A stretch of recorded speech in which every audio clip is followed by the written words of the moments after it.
This is the interview with Bob Kunkle. The date is the 4th of December 2008.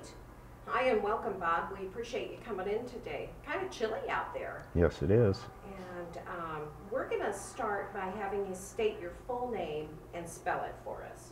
Okay. My name is Robert G. Kunkle. Okay. It's spelled Kunkle.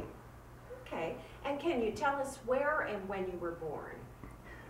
I was born in Waterloo in 1932 during the Depression. Some rough times back then. Yes, it was. We've got some things going on too. How does this compare with back then? Well, back then, my parents didn't have anything. The only thing we had was food in a house to live in, warm food, and a shower and a bathroom. They never had money, you know, to really buy things. But one thing they did give me was love. And that's the greatest thing that a parent can do, because your whole life starts at home. And it always will. And it ends up there too until your parents are deceased. And I had two wonderful parents. What did your parents do?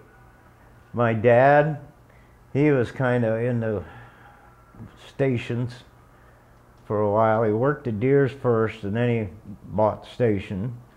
And he was in 2 or 3 different stations. And then he moved to Waterloo-Cedar and bought a tavern. Stations? You mean gas stations? Gas stations. Gas stations? Okay. Yes. Okay. And then he bought a tavern in Waterloo-Cedar, and Okay. that's where he stayed until the day he died. Okay. And we brought our mother back here. Did you move to Waterloo with him, or? No, Okay. I was married. You were married by the time you Yeah. moved there. Okay. Mhm. And do you have any brothers or sisters? Yes, I have one sister Okay. who's 4 years older than me. And I have another brother that's 5 years younger than me.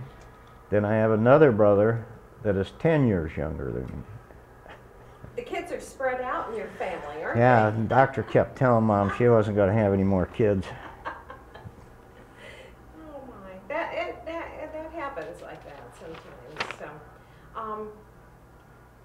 when you were growing up in Waterloo, what do you remember about your childhood? Oh, my childhood, we never had much. Like I said, it was during the Depression. I was brought up in the rough end of town, in the east side, and you learn to do a lot of things. Yeah, one thing you learn to do is fight. That was part of it. And the only people I ever fought with is people that, you know, bullies that picked on people. I never ever, you know, picked fights. But I had a gang, and that's the way we all were. We just went after people, you know, that would pick on people and bullies, you know, and that's about the only thing we really went after, because I can't see hitting someone I know I can whip. That's not right. Yeah. So you had a gang. Did you have, was there a name for your gang, or was it just a group of boys that were kind of looking out for? It was a group of boys. We never had a gang name. I was the leader, but we never had a gang name. I'd come home from work, and there'd be about 10 or 15 of them on my porch, my parents. And we ran around together, and we were pretty close, and we grew up together. A lot of them are now deceased.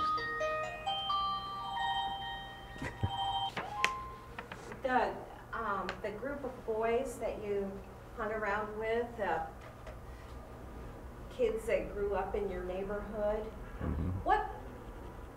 what types of things did you do for fun when you weren't looking out for maybe the less fortunate? Oh, we played tennis. I love to play tennis. And we go swimming. And we do a lot of things. And we enjoyed them. You had mentioned that you worked after school, or? Yes, I did, because my parents didn't have money and I wanted a car. I had to work What to did buy you it. do? I was what you call a hod carrier. I mixed cement and carried the blocks or bricks to the bricklayers. Okay. And I did that for quite a while. And I'd help my dad at the station. You know, I wouldn't take anything for that. I would just help him. And I really didn't do much other than that until I came back from Korea. Then I went to work at John Deere's. Okay. I was there 31 years and retired at 52 in 1985. And I got a chance to grow up with my grandkids. They were with us. And we bought a place on the Mississippi River, and we thoroughly enjoyed that. And lo and behold, my daughter bought a place up there, and her husband, and then my son bought a place up there, and his wife. So the whole family's up there. The whole family's up there. Now, where on the Mississippi are you at? 9.5 miles north of Prairie du Chien, Wisconsin, Okay. Gordon Bay. Okay. Okay. And I'm familiar with the area. Beautiful. Yeah. We love it over there too. And our kids really got a chance to grow up and learn to water ski, you know, and tube, and drive the boat. And I made them go to DNR school before they'd drive the boat. There you go. Yep. Good for you. Yeah. I want to get back to about growing up in Waterloo. You were growing up during the Depression, and your father owned a gas station during the time of gas rationing during World War II. Do you remember what that was like? What was that like? Well, tires were rationed. You could only get synthetic tires. Food was rationed, and shoes, and clothes, and you could only get so much because the rest of it went to the troops overseas, you know, because they needed to be fed, and good clothes, because they were in a worse position than we were. Absolutely, they needed it. Yeah. You went to school in Waterloo? Where did you? East High. East High. I went to Roosevelt, and that was a grade school. And then I went to East Junior High, and then I went to East High School. And what do you remember about your school days? Was there certain subjects that you liked or activities? They were good days. I mean, we'd go to roller skating parties, and I liked history. I'm a history bug. And mathematics, English, that's something I was never very good in. But I had a lot of fun with my friends in school.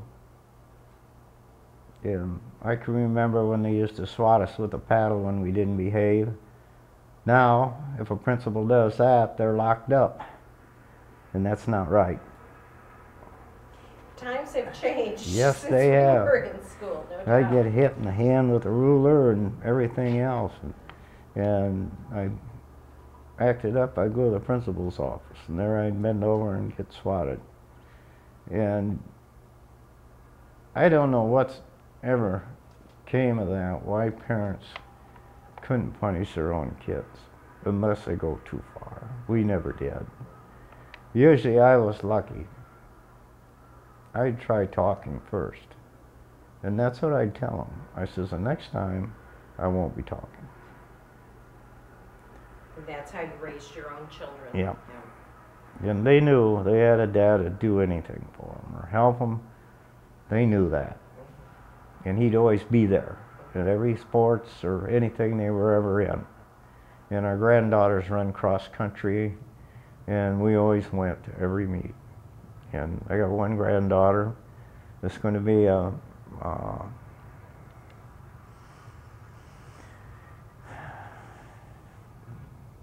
I'm trying to think of what you call those people that's got them real strong voices. Opera singer? Yeah. Okay. Yeah, 5 years. Okay. My She's her goodness. 5th year. Mhm. And her sister is a good singer. She's 15. Cass is 23. And then my other granddaughter, Ashley. I don't know exactly how old she is, but they have a son named Jonathan. And her husband and her both teach. And she has a master's degree. Well, it sounds like they're doing fine. I pushed them. When you were in school, you did something that I think a lot of parents would kind of question. You enlisted into service, and tell us how that happened and why you chose to do that. Well, I was in school, and one day I happened to think about it. I wanted to be a paratrooper. So I told my dad I was going to join up. I was 18 at the time, and he says, "No, you shouldn't do that." I said, "But I want to, Dad." So I did. On my 4th jump, jump master called me a name, and said I was chicken if I didn't jump. And I jumped. My chute opened, there's nothing but pine trees under me. So my chute caught in the top of one of those, about 35 feet high, and it ripped loose, and I fell 35 feet, and my feet hit the ground, my knees come up. Took my teeth out. So I was tied up for maybe a month and a half, and then I went up and got my 5th jump because I needed 5 jumps to get my jump weight. And I did. And that's when I decided I'd go to Korea and fight. And sometimes we do things that you don't know what you're getting yourself into until you get over there. And you find out a lot of things what home was. When Christmas came, when Thanksgiving came, you were over there eating beans and K rations, and you'd be sitting there dreaming about what your mom was going to have for Christmas and stuff, And that's when you really realize what a home is. Because you don't have all those luxuries over there. Because my home was a bunker or a tent. The shower was a kind of a beat up thing they pour cold water through. And the sleeping bag was your bed. And you realize all these things when you're in a position like that. Tell me how you were able to make that 5th jump after knocking your teeth out. I broke my leg too. Oh my gosh. Yep. I just decided I was going to do it. Okay. And once I made up my mind, I did it. Mm-hmm. And really, it was a What good. is that like? I mean. Well, you're up there about 1,000 feet, and you're looking down. The trees look about like that. And you get in the door, and something in you just makes you go. And then you'd have to be careful, because if somebody's chute opened and your chute opened and you were on top of their chute, you'd have to run off their chute, or you'd take their air up and they'd collapse their chute. So, we were taught all that when we went through jump school. And then you went off the 34-foot towers and learned to land. And then the 250-foot towers, they'd pull you up and cut you loose to teach you how to slip your chute. You pull the 2 front risers in front of you, you go frontwards. You pull the 2 in back, you go backwards. If you pull a 2 here on the left side, you go that way. Same way over here. You just be the opposite, you go left. And How long did your training period last before you? Paratrooper school? Yeah. Well, mine lasted longer than normal. Normally it only takes 3 weeks. But see, I got hurt, so mine took me longer. Okay. I had to get healed up before I could jump again. How did you arrive at the decision to go to Korea? Well, communists, I hated communism, and I didn't want it to spread. And we stopped it in Korea because the North never took South Korea. We actually won that war, but they call it a patrol. But we actually won that war and stopped communism in that part of the country. And that meant a lot to me, right there. And your Chinese were very cruel. No, they had people who were doped up, and they'd come at you until you'd run out of ammunition. And you'd have to retreat. They just keep coming. But you learn those things, you know. When did you go to Korea? Korea? Let's see, I got out of jump school in 1851. 1851 it was after I got out of jump school I went. Okay. So you went over to Korea in 1951? Yes. Okay. And what do you remember about the trip over to Korea? How did you arrive in Korea? And what do you remember about the trip to Korea? well, we went over in a troop ship, and I was never so sick in my life. I got seasick. Well, it was funny. I'd go to run to the edge of the boat, and I couldn't get in because there were so many of them sick. And then I run into the bathroom. I couldn't get in. It was filled up. So I just had to leave it go on the deck. And so they fed me crackers and tomato juice all the way over. They put me in the center of the boat because up and down didn't give me, it was this. And I was never so glad in my life to get to Japan, because from Japan they flew us to Korea. They processed us in Japan, and then they flew us to Korea. And where did you land in Korea? Gosh, I can't even remember. It's been so long ago. What was that like when you first got to Korea? What do you remember about that? Your first impressions, sort of. Well, it was altogether different. People there live a different life, and they'll do anything to get $1.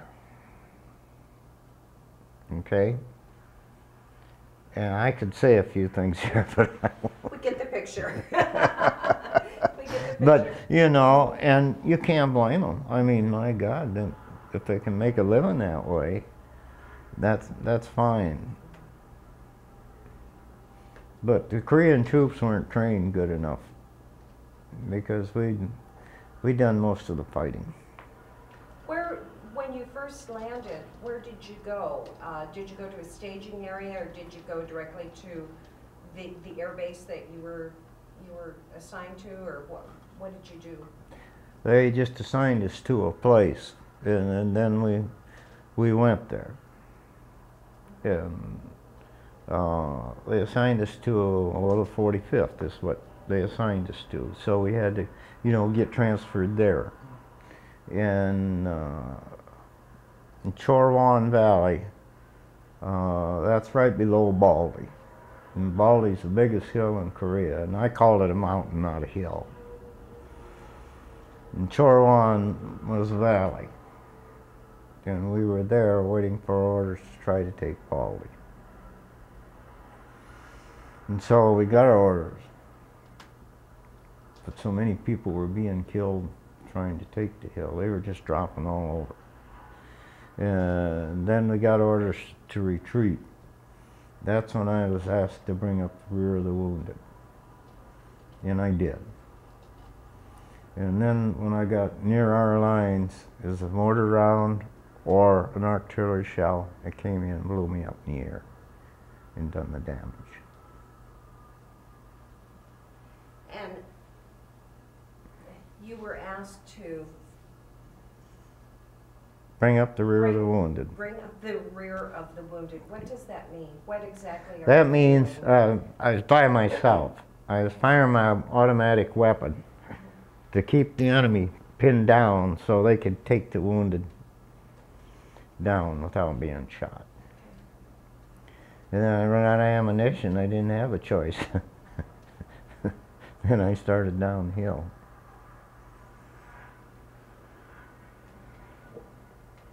What is that like? How do you survive that? You're scared. You're scared. Don't ever let anybody tell you you're not, because you are. And you just make it up in your mind. They ask me to do a job, and I'm going to do it. And that's just the way that's the way I've always been. And as far as being scared, you bet your bottom dollar I was scared. I'd lie to you if I said I wasn't. Because a lot of things happen. You know, you lose your best friends. And I had a lot of friends that were from Guam and other places, you know, it was over there too. And you get to know them and you lose them. How long do you suppose you held your ground there on the hill to allow them to get the wounded off? How long were you there before you ran out of ammunition? 5 or 10 minutes. About 5 or 10 minutes. And then I ran out of ammunition, so. you have no choice. No. You know. But the thing that really bothers me the most is to get awarded a medal and never get it. They've had plenty of time to, you know. And we're talking about the Bronze Star that Yes. you had been awarded but never received. I never received this on the records. Yeah. Bob, I wanna go back to the time that you were on the hill. You ran out of ammunition, and you're running down the hill. And is that when you get hit? Mm-hmm. What was that like? Well, I'll tell you, I didn't have enough time to think about it. Because the people I was protecting were down there, and our line stabilized. And it's just one of those things, you know. I never heard what hit me, whether it was artillery or mortar round. You never hear, you know. Yeah, I have shrapnel all over my bodies, in my head, my arms, my chest, all. But I'm here. And so suddenly you become one of the wounded that you were protecting earlier. Yes. Mm-hmm. What happens after you're hit? Do you remember?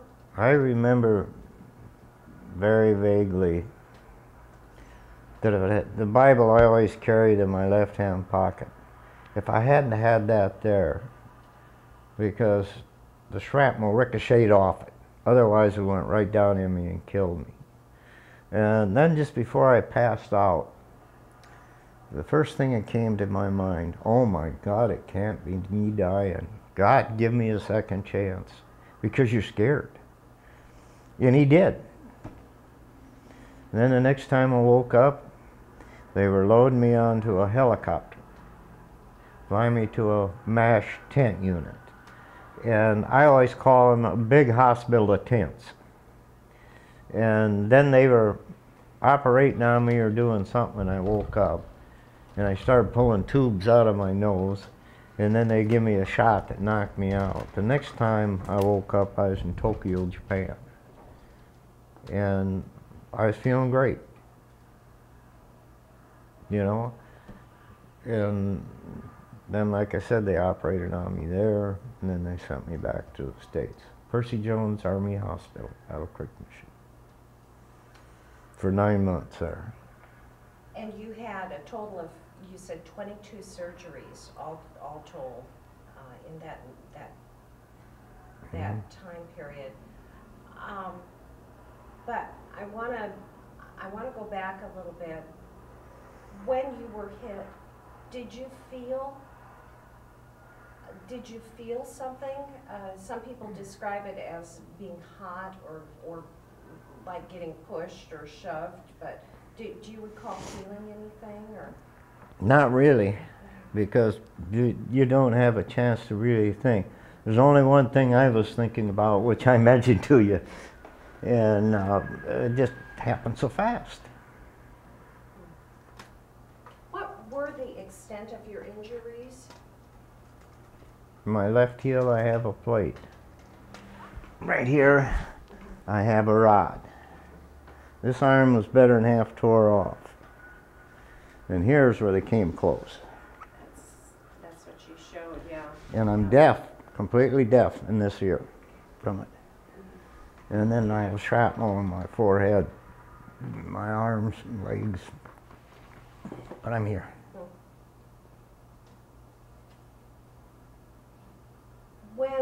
When you were first sent to Korea, to the time that you were hit, how long was that?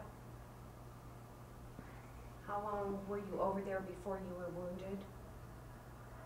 About a year. About a year. And during that year, you probably had seen and done a lot. Mm-hmm. What? We had to train. Okay. We had to do a lot of training over there. Because number one, the United States wasn't used to those hilly terrains. Because, you know, you look up a hill and it's way up there, you know, it's going to cost a lot of men lives. Even though the bombers come in and bomb them and napalm them and everything, they just have troops back, you know. The minute the bombing stops, they just bring them right up. And so it really doesn't help you that much. And you're trained as a paratrooper, but what job are you actually doing when you're in Korea? Are you more in infantry or? Yeah, infantry and jumpers, paratroopers aren't much difference. The only difference is paratroopers jump, infantry doesn't. Paratroopers jump behind lines and fight their way out, and the lines, you know, move forward. Mm-hmm. But we didn't do any jumping over there. Why not? I have no idea unless it's too hilly.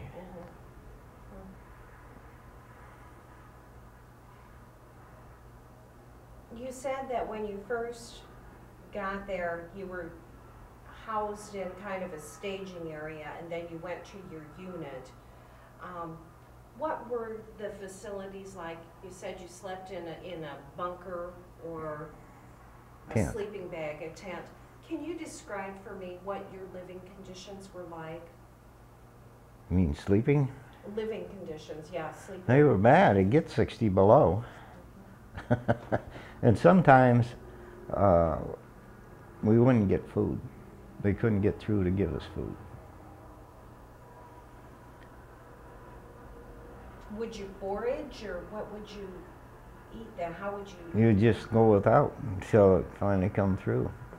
Same way with your hair. My hair was long, clear down my shoulders, and I had a beard. And when it's so cold, how do you keep warm? Do you? That's a good question. You dream about being somewhere else. You do anything but think of the cold. But you're always cold, you know. And they never had a moon there at night. A searchlight, one of our searchlights would bounce off the clouds. That was your moon over there. And a lot of times they'd skyline people. What's that? Well, they get people on top of a hill. It could be women, it could be men, it could be anything. Well, if it's women, you know a guy's going to try to get up that hill. Well, he never makes it. That's what skylining is. is when you're on top of a hill and people down below can see you and shoot at you.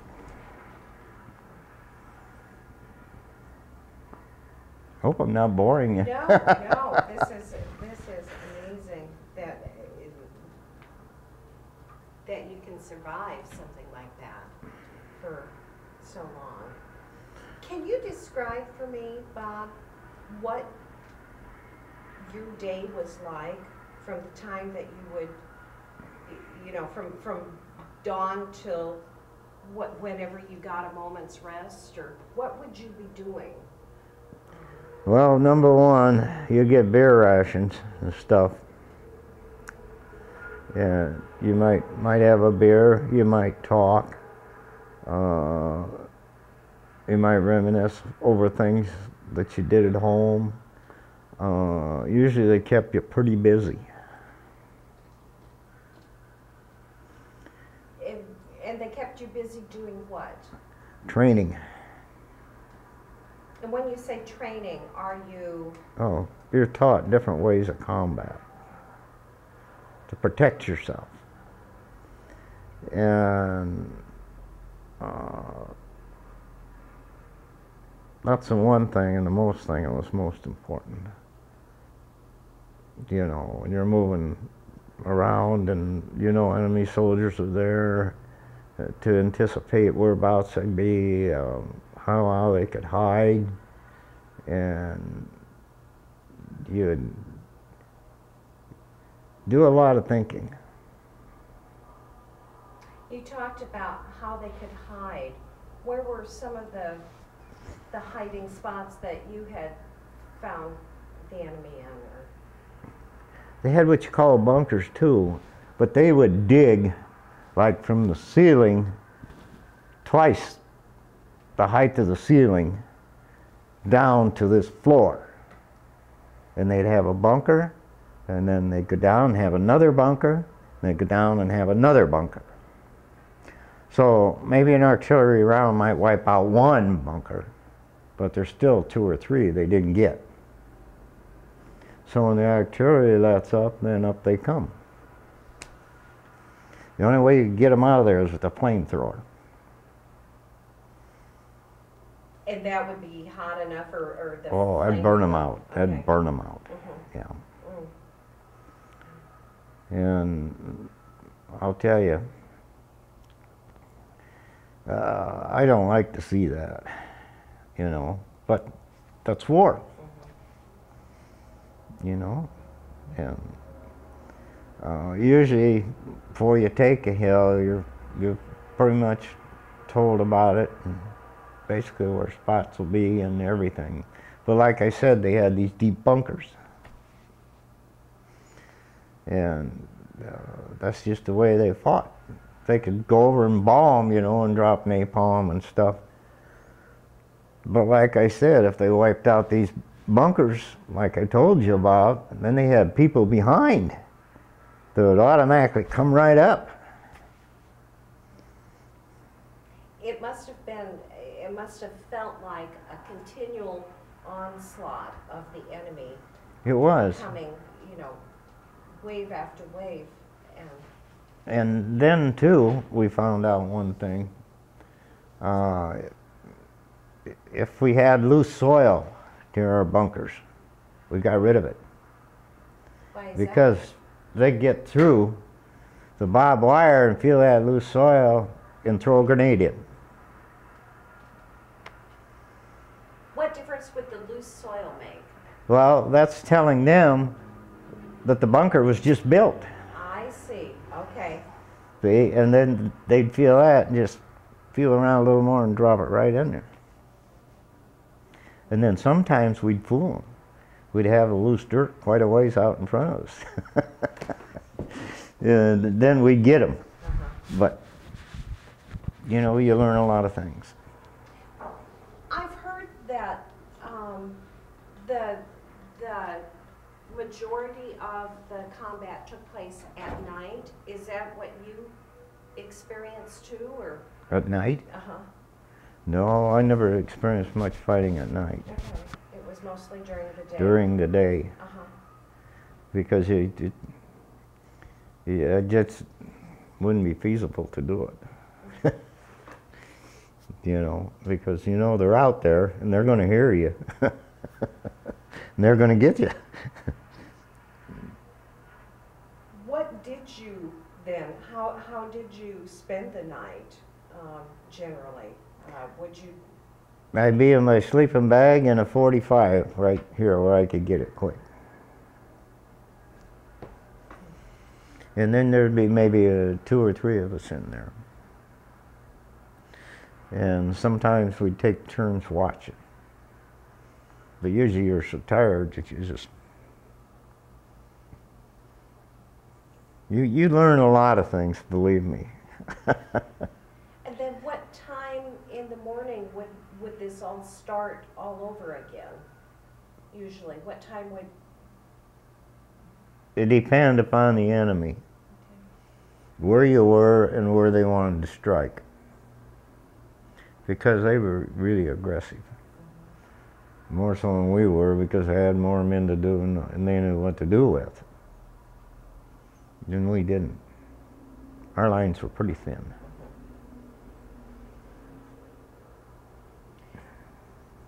You were on the front line a lot. Were you were over there a year, you said, about before you were hit. How did that work? Were you continually on the front lines, or was there a chance to kind of have a little R&R? Would you drop back, or how did that work for you, Bob?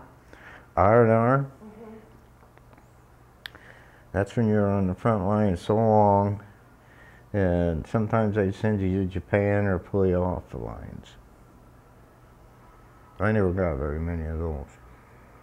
So I wasn't there like some of those other guys were there when it first started.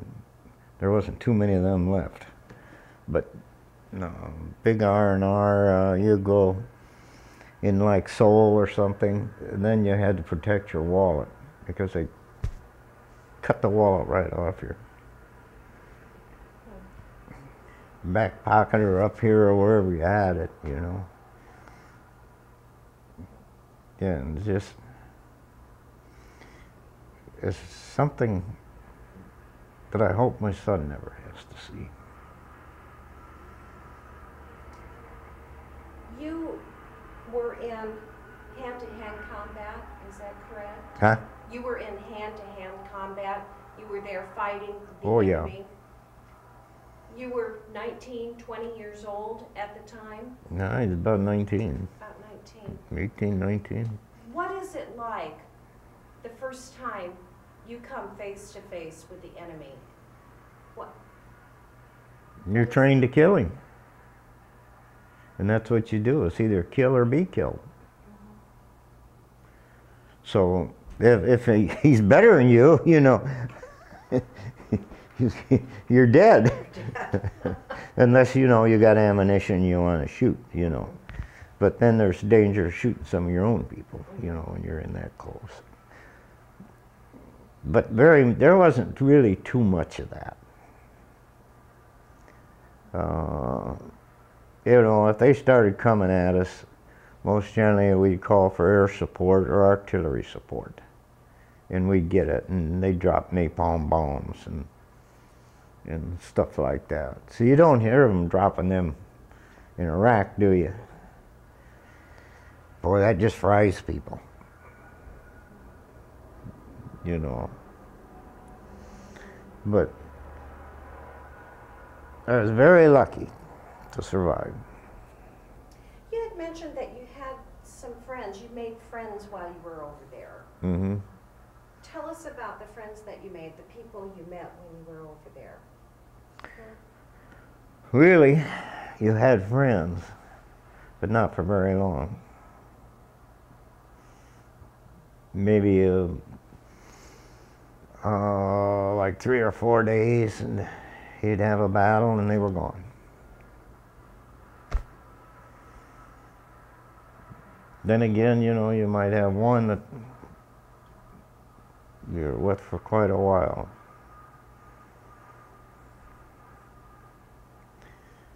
And, you know, war is is something. It's unpredictable. You never know what's going to happen. How many of your friends are going to die? What the outcome will be? Any of that. You just get over there and do your job the best you can and hope you survive. And I was scared. Don't think I wasn't. I was scared. Do you remember any people in particular that stand out in your memory? People that you met along the way? Not really, because like I said, you'd see them and then they were gone. You know, and you just imagine 300 Chinese. Not 300, but 300,000. And that's when they can, you know, cut in between the lines. And that's where they done a lot of barbed wiring and shooting people through the head. Barbed wire their hands, you know. The captured, the people that they would capture, the Chinese would barbed wire their hands together? Shoot them in the head. Execute them? Yep. Okay. Really, really brutal. Yeah. Brutal war. Well, see, wars that way. You know, it's just one of those things. Like I said, I was young, thought I knew what I was doing, and I fought for my country. That's one good thing. But after you get over there, it's a different way. What was the hardest part about being over there, aside from the you know, the obvious, the threat of losing your life? What was the hardest part about being over there? Well, the hardest part about being over there is somehow you try to keep active, to get your mind off of it if you can. Because, you know, if you sit there and think and think and think, you know what's going to happen. You're either going to crack up or you're going to get shot. And how do you keep active? How do you keep your mind off of it? What things did you do to... Dream about home. You know, my mom and dad and my brothers and all that. You know. And did you get letters from home occasionally when you were over there? Huh? Did you get letters from home occasionally when you were over there? Yeah. But the thing is, they'd send to one place and you'd be in another, and then they'd send, you know, you to another place and the letter'd come there. It was hard to do that. You just learn one thing: life is dear. And you don't want to ever forget that.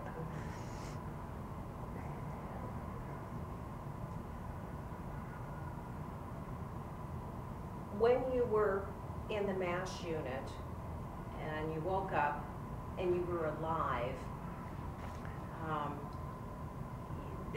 they kept you there for how long at the MASH unit? This I don't know, because they had to really do a lot of work on my whole left side. My whole left side, every bit of it. My arms, my chest, all my whole side.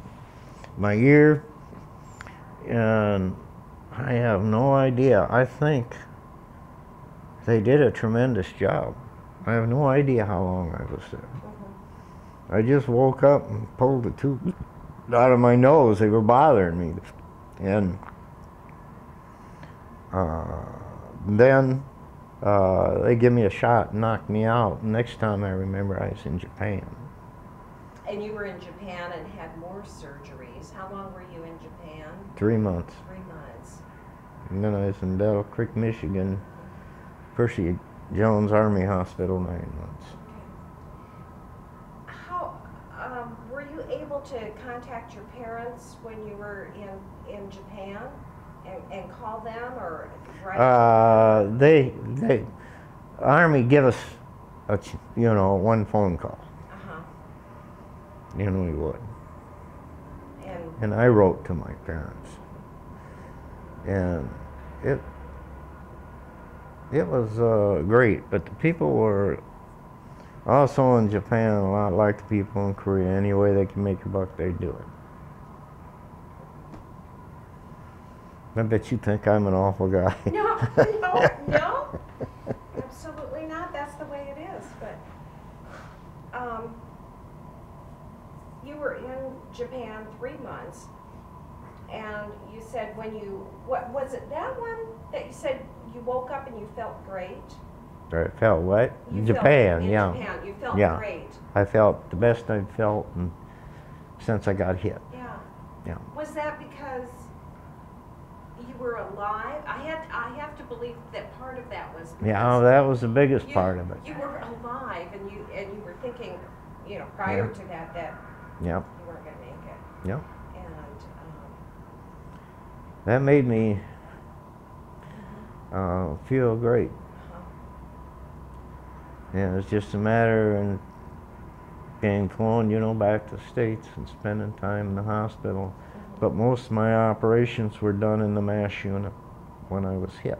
Really? It'd have to be, because everything was all. They have some pretty good surgeons, is what you're Yep. saying. And they really did a good job. Bob, I've interviewed a number of veterans, a number of people who had been wounded, and survivors, obviously, in situations. The one thing that strikes me is they survive because they think about home. That's the one. That's the whole thing. They keep thinking about home, and it sounds like you probably did that too. Yeah. Well, like I said, if it wasn't for my parents, I wouldn't be here. Yeah. And I thought about the good things they'd done for me. We never had much. And my buddies, back home, and I come back home, then I didn't run around with my buddies. One of my buddies and I happened to be in a car, and we were going down 4th Street, and he knew this one girl. Well, this one girl had a girl with her that ended up being my wife. Pretty special girl there, from what you Yeah, told because me. we went together 3 years before we were married. And You said it was tough when you got home, and that your wife helped you through a lot of, recovery time, physically and emotionally. Yep. Because you had been through a lot. What types of things did you experience when you got home? You said that you felt maybe you had some post-traumatic stress syndrome. I was scared of people. I didn't want to be around them. And most generally, people that have it like that end up on the streets. It's awful when you can't trust anybody. And you have to overcome it. And that takes one hell of a long time. Yeah, like I said, my wife's a big part of me being here. If it wasn't for her, I wouldn't be here. And you did, even though you're saying that, you still have dreams, have nightmares about it. I always will the rest of my life. You were able to get a job at John Deere. What did you do at John Deere? What did you do for a living at Deere's? Supervisor. Supervisor.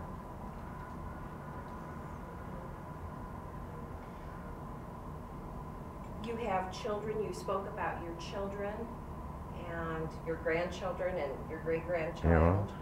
How many children do you have? I have a son and, no, a daughter and a son. Daughter and a son. And my daughter has 2 girls. And my son has a girl and a boy, because here not too long ago, his 29-year-old daughter died from a seizure. She can never talk or walk. And so they donated the organs. And there's 150 people they can give a second chance. And she used to sit and rock back and forth by me, you know, and laugh and giggle. Then I'd grab her toys and she'd grab them back. She couldn't talk or walk, but if you didn't give her enough attention, she'd either bite you or pinch you. You know? She made her wants known. Yeah, and this Christmas was kind of a hard blow for all of us, you know. But my family's been my #1 thing, and it always will be. Because my wife and I are very proud of them, and I got on my son. He went to work at Viking, and he says, you know, just running a machine. I said, you're going to go to college. It's one thing Deer's taught me. You know, you change with times. So he did. Then he got to be a computer of machines. And then he went a little longer, and he's a supervisor now. And my daughter has a Montessori school. That's something that you yourself obviously felt was important, was education, because you had quit school to join the service. Yeah. But after you got out, you went back to school, and tell us about that. When did you go back to school? And well, one day I got called into Tom Callahan's office. He was over production control. Hit his fist on the table. He says, you're going to get an education. I'm putting you on salary now, but I want that education. So I did. I went back to school, and I took a test and got it. And then I went back to school again on heat treatment of parts, blueprint reading, and, you know, various things, machining gears and stuff, you know. And I was lucky. He gave me a break. And, you know, if it wasn't for him, I wouldn't have what I have. that's amazing. Yeah. We had, when we were talking earlier, Bob, and we're going to wrap this up here shortly, but you said that being in the service changed you. You weren't the same person that you would have been had you not served. That's true. How has it changed you? Well, it's made me a person more considerate. Christmases and all holidays mean more to me. And we go to church. And I watched our kids sing at church. And I've done a lot with them on the river, you know. I always wanted to be around them and help them any way I could. And that was my life. And my wife, I treated her good too. And I never played favorites. My son and daughter are treated equally. You know, like some families do.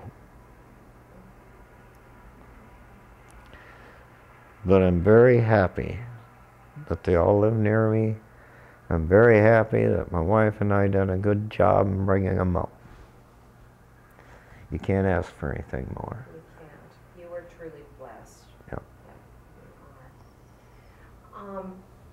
Is there anything else you'd like to add? Any other stories? Anything for the record that you'd like to tell us? Let us know about you, Bob? Not that I know of. I'm getting tears in my Oh, eyes. that's okay, that's okay. But- We're gonna conclude this then. This is the interview with Bob Kunkle. The date is the 4th of December, 2008, and thank you so much. Yep.